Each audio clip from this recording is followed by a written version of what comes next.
শুনতে হয়? বলেন। আমার তো আম্মুই নাই।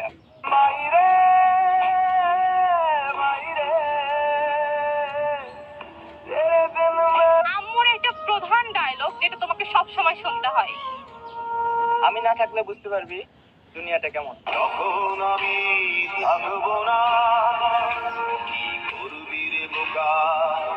আচ্ছা ভাইয়া, আম্মুর একটা প্রধান ডায়লগ যেটা আপনাকে সব সময় শুনতে হয়।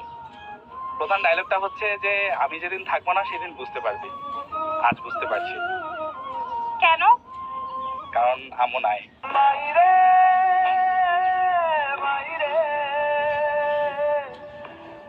তো আপু, আম্মুর একটা প্রধান ডায়লগ যেটা তোমাকে প্রত্যেকদিন শুনতে হয়।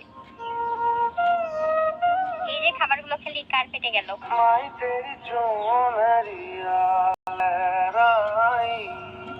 আম্মুর প্রধান ডায়লগ যেটা 3 বেলায় তোমাকে শুনতে হয়। কোনটাই খায় না তুই?